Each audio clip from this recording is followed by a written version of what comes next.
What's up? Like, share, subscribe, hit the notification bell up above for future uploads, and check out the links posted in the description down below as part of the channel. Thank you. Recently, I've been talking more about collectibles because it's something that is more and more pressing in the community, and it's something that greatly interests me. I'm a collector at heart, as you know, and when you have mainstream lions from Hasbro and Mattel doing the same old schlock all of the time and expecting people to pay big money for what is something that you've already gotten 4, maybe 5 times beforehand, and it's coming with less and less and less. To see these independent companies come out and strive the way they are is brilliant to see, and it's sending a massive message to Hasbro and Mattel and some of the other companies that are out there. It's sending a message that people are hungry for something different, but it also says that people are hungry for value. And that's something that we've not been seeing with the Hasbro offerings in the last year to 2 years, I would even say. But when you see this, I think there's a lot of value in this, and I'm going to explain why as we go through this video. A lot of people might balk at the idea of the price for each individual figure, or indeed for the set. But there was something that was said on another channel that I'm going to repeat here on this channel that I completely agree with when it comes to these figures. So here we have this here, Defenders of Eden, Armies of Ashmore. This is something that the creator, Matthew Rodriguez, has come up with from message boards from Masters of the Universe. Really interesting to see that, and I love the fact that he decided not to submit his ideas to Mattel, where Mattel could have kept those ideas, and instead he has gone on and he has created an independent toy line. This is wonderful. This is what we need. And this is something that I believe people should support, because I think if it's something you are interested in, of course, if you're not interested in it, obviously you know yourself, but if you're interested in this, support it is what I would say. I am a keen supporter of Animal Warriors of the Kingdom. I have supported Savage Crucible. I have supported Almighty Legends also. These are things that I find interesting to me. They're something new and they are fresh. They are also backed by people, fans that are being listened to by these companies, and in particular the creators. The creators are very accessible, which is a good thing, but also I suppose for those guys a bad thing, because you're maybe too accessible and things can get in on you. So there's a lot of pros and cons to these things, but here's the biggest pro for us as fans. These people are listening to us. You're not being listened to at Hasbro, you're not being listened to at Mattel, and you're not being listened to at multiple other companies that are out there. These guys are eager to listen, and I love that. I think it's fantastic. Valiverse as well too is another company, if you're more interested in military styled figures, that they are doing something new. I'm looking forward to seeing the Praetorian. I love Snake Eyes as much as the next guy, but the Praetorian to me is something new, it's something fresh, and I'm really interested in seeing that. Anyway, let's move on to this here, because this is phenomenal so far, I will say. So here in Ireland we use euros, so that's why you're seeing that here on the counter, but we'll go and we'll use the dollars here. $109,200 goal, 70,307 pledged so far, with 37 days to go. This has a really good chance of funding, and also then it has a fantastic chance at reaching those stretch goals that we'll see down below. So what's this about? Defenders of Eden. So to give you a brief summary of what's going on here, this is a new creation, a new lands that features dinosaurs, and it features other characters too. Personally speaking, that's something I really like about Animal Warriors of the Kingdom. It's only animals. So I'm a big dinosaur fan, so you've got me hooked with that one. Interacting with other characters that are Serapians, I think they are. They're something to do with serpents, and there's barbarian type characters and certainly human type characters. I'm like, okay, that's an interesting take, and let's see where it goes from there. But you had me hooked with dinosaurs. Listen, I love dinosaurs. So you got me with these guys. So let's have a look at the story here. The Armies of Ashmore is wave 1 of the Defenders of Eden toy line. This toy line will include characters from all over the world of Eden, human, serpians, Tillians, and other creatures from across the land. So kind of very evocative of Mattel's original idea of Masters of the Universe being a massive play box, a massive sandbox, I suppose they would have said at the time. and they would have put a lot of different things into it. That's why you see so many different characters and so many weird crossovers, I would say, with Masters of the Universe. And it seems like there's been a page taken out of that book here, and I'm all for it. I think it's a good idea. And again, it's someone else's lore, it's not mine. You know what I mean? So I think that that's very important to note. Wave 1 comes in at brute scale of 8.5 to 11 inches tall. It includes 5 different Saurian warriors who reside in the Kingdom of Ashmore, located in the world of Eden. So you can see all 5 of them here now. These are, from what I understand, the paint masters. So these guys would be obviously a little bit more fragile, a little bit more brittle until it goes into further production here. As you can see multiple weapons here with them, and that's something that I also find to be interesting with this here. There's some very specific weapons that I think really hone in well on these characters. We've got the creators here. We've got Matthew Rodriguez, writer, creator. We've got CJ Edwards as line art, Andrew Kramer, color art, lettering. So they also have a comic book. So if you're into comic books as well, that's another thing that you probably could back here with these guys. Comic books are really good ways of getting your story out there and building the lore. There's a lot of people that are out there that have massive lore building already done with Mythic Legions, and I think that that is fantastic. Obviously, as you know, or maybe you didn't know, so I'll tell you now, the 4 horsemen have sculpted these figures, so there is a little bit of crossover. So for anyone that kind of looks at this and says, that quite reminds me of Mythic Legions and Cosmic Legions, yeah, those guys were involved in this. So you've got General Seros. And this to me is probably the most interesting looking character in the wave. He's got battle damaged eye, so he's got a scarred eye. He's no eye here on the left hand side.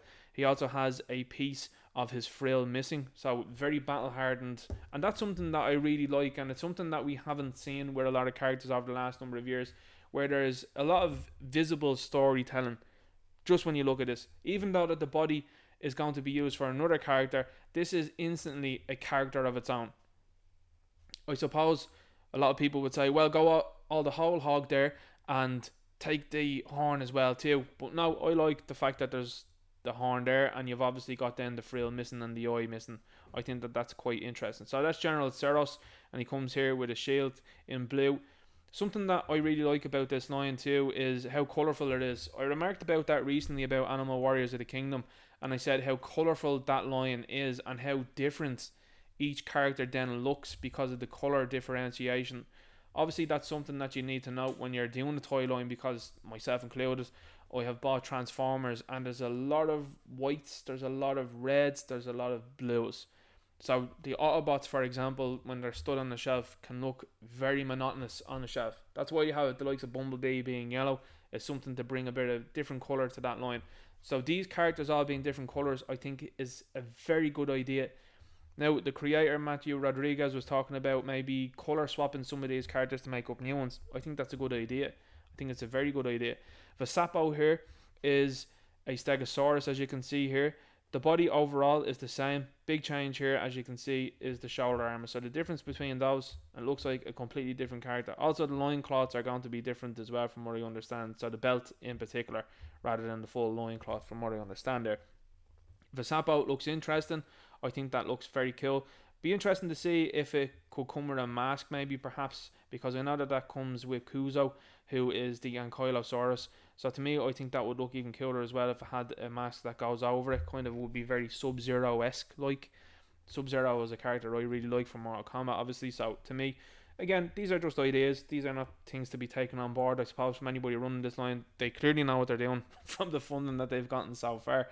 But Vasapo looks really cool. This is another one that kind of stands out to me as well. I suppose I'm going to say that about each figure. I'm like, this really stands out to me for different reasons. And they do, and that's why you're seeing the backing that you're seeing.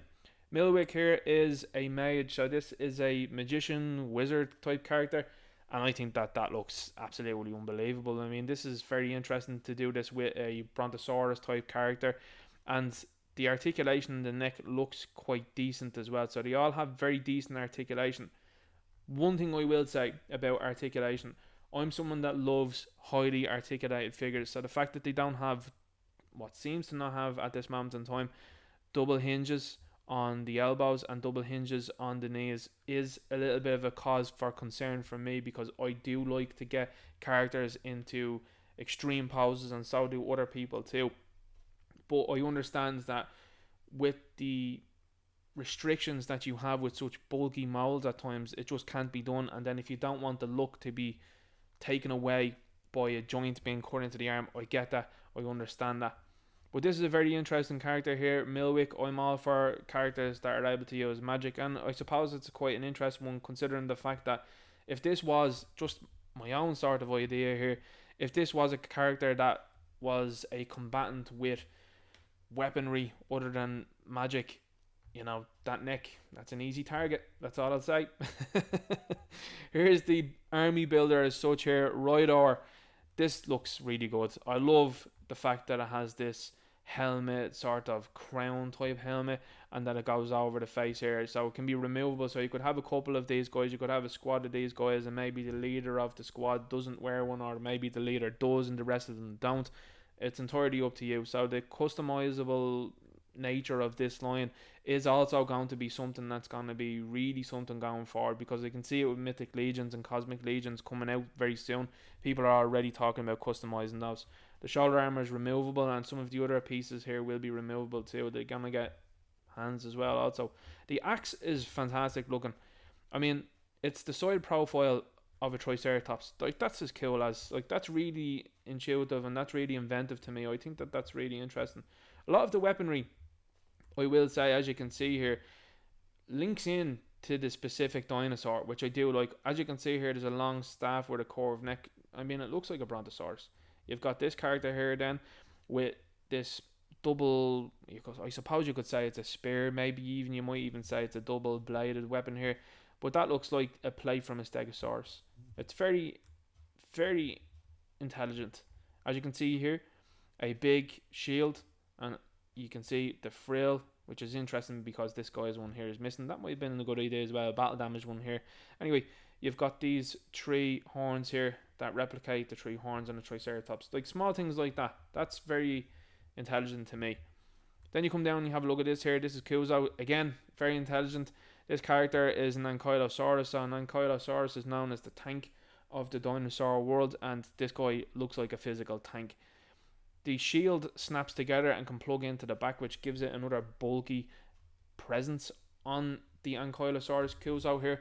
And also then it has this full face helmet. Now, I'm not sure if these face masks and face helmets are swappable, because if they are, then that probably will go on to Vasapo, the Stegosaurus, for me. And again, if they are customizable, then these things can be swapped around. You can have different people and different guards, I suppose.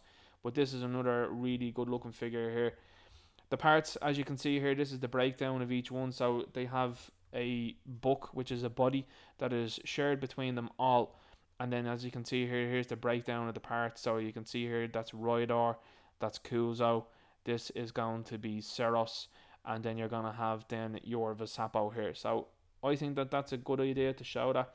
The articulation is one of the sections that I've seen multiple people online have been a little bit critical about. They've said we need to see how these figures move, and we would like to see that. So I think this is early stages. Look at that though, that's going to be what the sculpt looks like though on its own. I would say this, Savage Crucible, they gave out the option to get a slate figure, which is a very bare minimum figure. So no armor, just the figure itself. This could be done here too, and let people paint their own. That could be a cheaper price, grey, if you want to go like that. They have it with the Todd McFarlane DC Multiverse. I think that that would be a good idea here. This looks absolutely phenomenal to me. Look at that sculpt. The detail is something else, and it does look well articulated, I will say that. I mean, you've got an articulation cut here, and it seems like there's another one here as well, so it should be able to move forward and back quite well, which would be good for running poses, particularly with the Triceratops. So I'm going to be really interested in that there. So as you can see, there's going to be artwork done here by Nate Barch. Apologies if I've butchered that name. And then there's the cost breakdown here. So the cost breakdown is letting you know that tooling is 53%. So how expensive is that for the tooling? Like, that's a lot. And then you have all the other little pieces that are in here. Kickstarter fees well to 5%, shipping 10%. I assume that that means shipping to them from where they are going to then ship the orders from. I assume that that's what that means, because the shipping hasn't been factored in to this Kickstarter, and they're going to charge you for the shipping after the fact. Now, I know that the creator was on, Matthew Rodriguez, and he was saying that it might be a good idea for international backers to wait and see which retailers will carry this, because it looks like retailers will carry it and it might work out cheaper for people then. These are going to be big figures and they're going to be heavy figures, and shipping is really expensive right now, so I can only imagine what it's going to be maybe in another year, because these are aiming for the first quarter of 2024. I know people won't want to wait that long either, and some might want to say, well, hang on, I'm going to not pay the money now and I'm going to wait and see what the international retailers give us, because with the likes of shipping, it might be very expensive then. My way of looking at it is a little bit different though, I will say. Single figure reward, so standard retail is going to be $70 for these figures. That's expensive, I will say that is expensive, but this is a 4-inch wide body and it's going to be between 8 and 11 inches. Obviously, as you know, the 11-inch figure is clearly going to be the Brontosaurus or the Brachiosaurus, whatever you might want to call it there. 65 Kickstarter discount, so you're going to get $5 off if you back it on Kickstarter. If you get all 5 of them, you get an all-in discount, and you're going to drop that price by $50. So you're actually going to only pay $60 a figure if you go all in. My way of looking at it would be this: if you're interested in the line, I think that the price here looks really good. Shipping is the big problem. That is the big problem. However, I will say this: this is wave 1. I suppose it's going to be readily available, so it might not be that sought after in terms of you might not be able to make much on the secondary market. However, I would say caution should be aired when it comes to these things, because nobody knows how unpredictable these things are going to be and what a wave 1 figure will go for then if people decide to sell it themselves. That's all I'm going to say on that. I'm not encouraging anything, but I'm just speaking facts on what usually does happen. But if you go all in on this and you don't want one of these figures, you don't want 2 of these figures, you'll make your money back at the very least, is what I will say. And then you have the ability to add on other things here, as you can see here. So you've got a comic book, you've got a pin, you've got a weapons pack, there's Defenders of Eden trade paperback, you've got a physical one or a digital one, you've got an individual issue, mini comic, and then you're going to see your stretch goals. The stretch goals to me are going to be interesting. Now these are going to come, you've got additional hands in this set already. So if you go in for $60 a piece, you've got additional hands here. You've got the weapons and you've got a large figure. So just bear in mind here, because people would say, well, $60 is very expensive. Think about what Hasbro are charging right now for that PS5 Spider-Man. They're looking for $35 before tax. They're looking for in and around €40 here in Ireland for that. Similar enough as well too with the Power Rangers Lightning Collection. Similar enough as well also with the Master of the Universe Masterverse figures. So when you break it down like that, to me, I think you're getting a good deal. I also do think that with this Kickstarter exclusive that you have here, that I think will get funded. I think it'll get funded and it'll reach this. I think it would be interesting then to get involved there, because the creators also said that Kickstarter exclusive, if you go all in, if you buy all 5 of them, then that reduces the Kickstarter exclusive for you to $60 also. I would look very sincerely at that, because these Kickstarter exclusives then become very sought after the fact. A lot of people miss out on this stuff as we speak. That's why I'm talking to you now, because some people miss out on this and then like a year passes by and they're like, I didn't even know that was out. Like, I didn't know about Animal Warriors of the Kingdom until recently, you know. So what you got here is your $115,000 stretch goal. So you've got weapons. It's a good stretch goal, I will say. $150,000 stretch goal is this albino infantry warrior. There was a vote, and this is something that I like about this company. They put up a vote on social media between this albino infantry warrior and a mage. So a translucent blue mage there, as you've seen up above there. Milwick is the name of the mage, the Brontosaurus, the Brachiosaurus, whatever you might call it. They listened to fan feedback and they went and said, okay, we're going to go with the albino infantry warrior. I like that. Do I think that the mage, the translucent mage, will get made eventually? Yeah, I think that any ideas that these guys have, and I think it's right to do so, will get produced later on down the road. But this looks really cool. I mean, the green and the white looks fantastic. Listen, being from Ireland, green and white, I'm all in. I really like this. And then the 200,000 stretch goal is going to be this character here, a water regiment, and you've got the Wave Walker. How cool does this look? Again, sharing the same book. What's going to be different here is the head, the tail, and then it's going to come with some different armor. If I'm not mistaken, this kind of looks like a mosasaurus to me, so the recent dinosaur that was brought out in Jurassic World and given a lot of attention, that's what this looks like to me. Could be entirely wrong though, however, someone might be in the comments and say, no, that's not that type of dinosaur, it's a different one. So that looks cool. $200,000 stretch goal. I think that's well possible.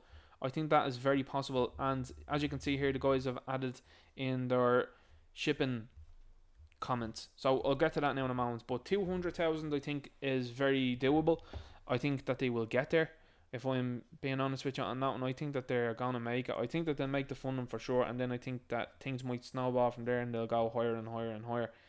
I would have liked to seen the albino triceratops in instead of the weapons pack though, if I'm being honest. I would have swapped those around personally. I think that that would have been, just for me, it would have been a little bit more of an incentive. I'm already in anyway, so you don't have to get me with much more of an incentive. So international orders. We are currently trying to figure out the best way to handle orders that might come in. We understand the shipping can be very expensive overseas and would like to give you the opportunity to purchase these toys. Make sure backer kit as all of the proper information for you when the survey is completed. Shipping notice. We have many fans around the world who are interested in Defenders of Eden action figures. This makes it difficult to calculate shipping cost using Kickstarter. Shipping will not be charged in your reward pledge. Shipping will be a separate charge after the Kickstarter has been completed and the surveys have been completed. Again, there will be two charges when you back our campaign. The first will be for the figures, which is usually about a month after the Kickstarter ends. The second will be later to accurately charge you for your specific order and level of reward. You'll be using backer kit for fulfillment, so keep an eye at the end on your incoming email and spam folder for those surveys. So that's both the good thing and the bad thing. Now, where I'll look at it from the point of view of these guys is this. If you charge a specific amount for a figure and the shipping comes in and it's astronomical, these guys could be expected then to eat that shipping price, and that's going to be very difficult, and that's going to lose them money. So I see that point of view. Don't get me wrong, I see that point of view. Would it be nice to have a ballpark idea, a ballpark figure before you back? Absolutely. But they have been transparent. There's been no sort of underhanded tactics here. They have been very straightforward with saying, okay, guys, we know that you're excited. If you want to wait for retailers to put them up, absolutely understand. Absolutely taking the time out here. You will get people on board, though, as it stands, that won't mind the shipping cost because they want to get the Kickstarter exclusive. Totally understand that one. You also then, I suppose, and I'm not being paid or anything to do this, but I'm just letting you know, some people around the world, you have the option of forwarding addresses as well. That's a possibility as well. So there are different ways that you could probably work this out and for it to be a little bit cheaper, or maybe it might not even work out cheaper for you. But if you want to jump in at this level now, there are ways to do it, I would say. I think this is going to be an interesting campaign to see unfold.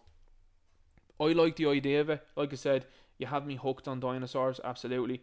And I think it's going to give more people more ideas. Like I said earlier on, if you have a highly articulated dinosaur man, I'm probably going to be in for that line because I'm interested in that. It's something that I find interesting, and there's another avenue now to go.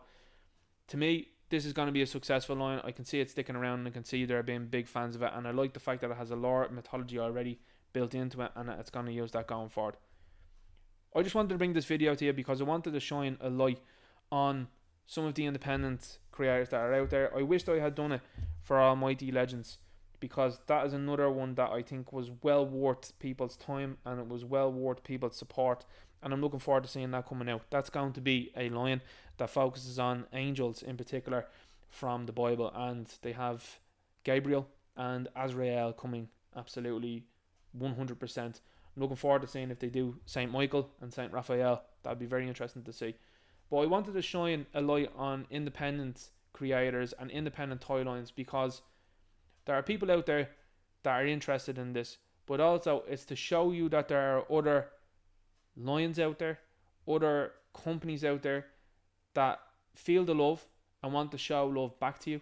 They respect you and they will listen to you. The days of these big companies being able to do what they want and tell you that it's rain are over. Hasbro have gotten into a point in time now where they are completely coasting along, and these independent toy companies are doing things that are intelligent, they're intuitive, and they are very inventive, and I am happy to support them. Let me know what you think in the comments. Make sure you like, share, subscribe. Make sure you hit the notification bell up above for future uploads, and check out the links posted in the description down below to support the channel, and I'll talk to you later. Good luck.